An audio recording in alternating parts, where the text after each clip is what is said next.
Taigi, ar teisėta visuomet yra teisinga? Europos kontekste Lietuvos padėtis Lietuvos kalėjimuose nurodoma kaip viena prasčiausių visoje Europoje.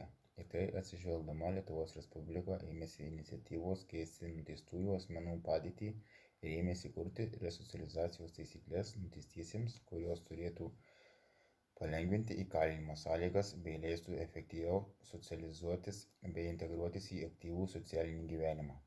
Senajame bausmių vykdymo kodekse esminės resocializacijos skyriaus sąlygos buvo, tačiau jos pakeistos nuo 2023 m. sausio 1 dienos, taip pat keitėsi birželio mėnesį, taip pat Liepą ir berods turėtų keistis šiais metais. Taigi, tęsime toliau. Žmogui, kuris niekada nesusidūrė su įstatymų pataisomis savo realiame gyvenime, iš šalies gali atrodyti, kad sparčiai žengėme žmogaus teisėmis nušviestų keliu ir dažnai pastebime, kai susilaukiame tokių kaip eismo taisyklių pakeitimų, kai žmonėms atrodo, jog juos pakeitė įstatymų kūrėjai, galimai niekada nevairavo ar bent jau nevažiavo tą gatvę. Taigi, tai taip sukelia šiek tiek nepatogumų, nes reikia pakeisti kasdienius vairavimo įpročius ir įprasti prie naujos tvarkos. Tačiau ką daryti žmogui, kai atrodo menkutis įstatymo pakeitimas gali prailginti bausmės atlikimo laiką 10 metų. Kaip įprasto piliečio gyvenime administracinė teisė sukelia nežymias pasekmes, nemalonu susimokėti baudą, tačiau ji tampa pakankama paskata nekartoti savo klaidų. Administracinė teisė apima labai platų veiksmų spektrą, nuo neleistino perėjimo per gatvę neleistinoje vietoje iki narkotinių psichotropinių medžiagų vartojimo ar vairavimo išgėrus, ir jei nuoširdžiai pažvelgsime į visas šias veikas, suprasime, kad jos sukeltų labai skirtingas pasekmes. Tačiau, kadangi AMK nuo BK skiria plona riba, dažniausiai ją padariusiam asmeniui tai nesukelia ypatingų pasekmių, kurios radikaliai pakeistų jo gyvenimo kokybę. Taip, vairuojant automobilį mes galime netekti vairuotojo pažymėjimo, tačiau mums dar lieka galimybė naudotis viešuoju transportu.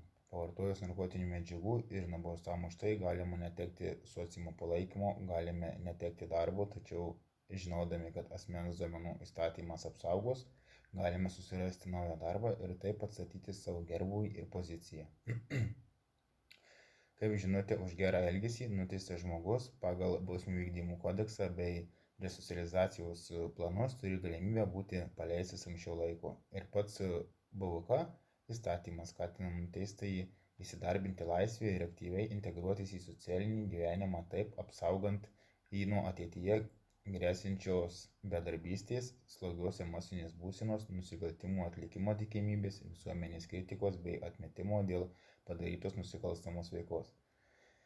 Tačiau, kaip ir minėjau, anksčiau padarytas AMK nusižengimas gali negrįžtamai pakeisti bei sužlugdyti BPK ir BVK nurodytus principus. Įsivaizduokite, kad iki nuteistojo lygtinio paleidimo liko keli metai, o bendras bausmės atlikimo laikas 10 metus. Atlikdamas bausmę žmogus iš esmės pakeitė savo gyvenimo būdą, mintis, santykius ir ėmė kurti naujus tikslus ir rašyti į švarų naujo gyvenimo popieriaus lapą. Tačiau gyvenimas niekada nebūna nuobodus ir karts nuo karto krečia išdaigas. Ir įsivaizduokite, sėdi į troleibusą ir pamiršti atsižymėti bilietėlį, važiuoji į darbą ir šiek tiek viršiji greitį. Žinoma, jums iš karto kyla klausimas, nuo kada nuteistieji važinėja troleibusais arba kodėl vairuoja automobilį, tačiau bėgant bausmės atlikimo laikui už gerą elgesį nuteistajam suteikiama galimybė vykdyti BVK ir RS numatytus principus. Tai reiškia, kad nuteistieji gali mokytis už įstaigos ribų bei susirasti darbą. Jeigu jūs nufotkintų už menką greičio viršijimą, tikriausiai prie kavos puodelio pasiguostumėte draugui ir istorija būtų pamiršta. Tačiau nuteistajam tai būtų skaudus, atimantis, kad ir menkutį gyvenimą laisvėje pokytis, tai praradimas pačių svarbiausių žmogui bazinių poreikių išpildymas. Tačiau tokių kaip persikraustymas į patalpas, kurios yra izoliuotos ir vienam žmogui yra skiriami 4 kvadratiniai metrai. Tikriausiai ne visi noriai einate į tualetą su šeimos nariais, nes jaučiatės, kad norite išsaugoti savo privatumą. Tačiau, kaip žinote, tualetai kalėjimo kameroje yra atitverti kartoninė sienelė, per kurią sklinda garsas ir kvapas.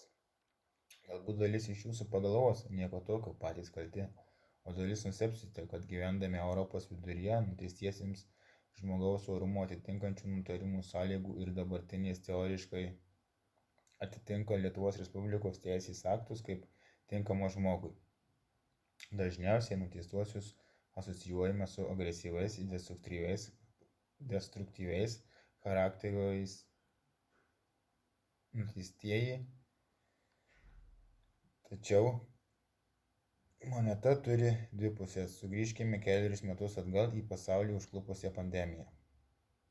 Ir kaip pavyzdį paimkime mūsų šalies situaciją. Įprastai didžioji dalis lietuvių gyvena 2-3 kambarių butuose ir vidutiniškai augina 1-2 vaikus. Tačiau vyriausybei uždraudus be priežasties išeiti iš namų, šeima, kuri yra valstybės bei visuomenės pamatas, tampa susiskaldžiusi bei priešiška.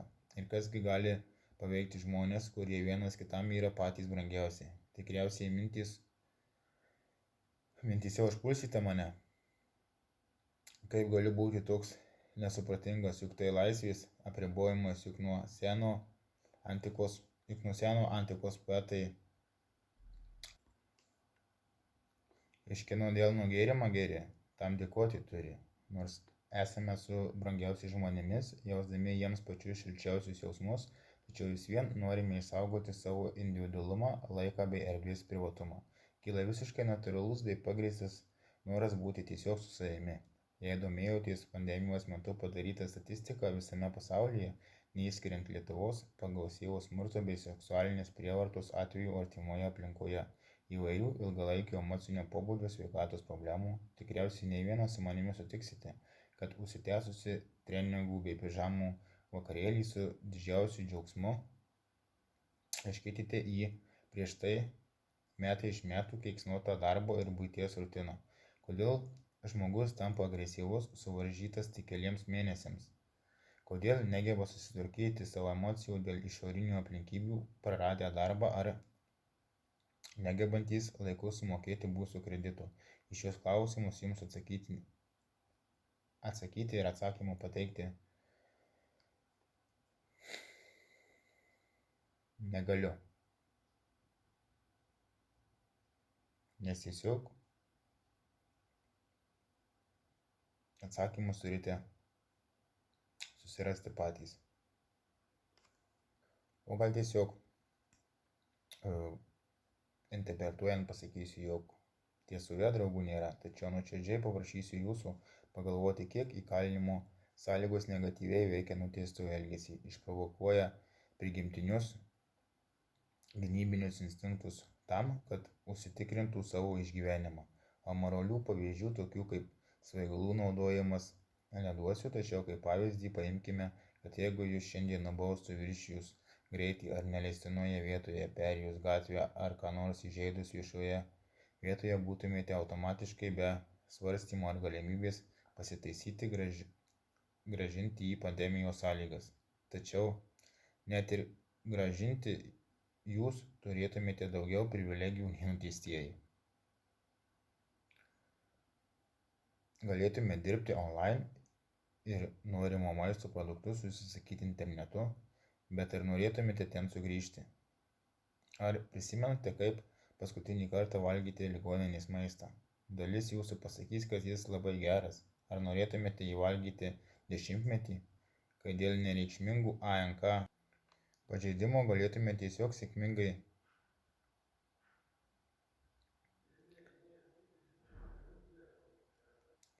dirbti pasirinktą darbą, valgyti norimą maistą, rūpintis savo fizinę bei psichinę sveikatą ir nuimtumėte labai didelę naštą nuo mokesčių mokėtojų nugarų? Argi ne laikas būtų visų nusikalstamų veikų nesudėti į administracinę teiseną, o šią mintį pakartosiu. Argi ne laikas būtų visų nusikalstamų veikų nesudėti į administracinę teiseną, vadovaujantis žmogiškumo, teisėtumo bei išminties principais atskirti, kurios yra pavojingos visuomeniai bei pačiam nuteistajam, ar kurios yra tiesiog iš neatsakingumo, skubėjimo ar žinių stokos padaryti klaida.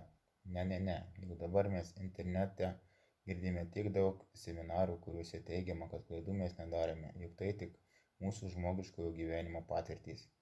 Tik kas savo viduje prisiims atsakomybę nugramzdinti bet gyjantį naujam gyvenimui žmogų į kalinimo įstaigų pragaro liepsnas. Gal todėl ir yra paprasčiausiai viską apibrėžti vienu žodžiu - administracinė teisena ir grąžinti žmogų atgal į ten, iš kur jisai atėjo.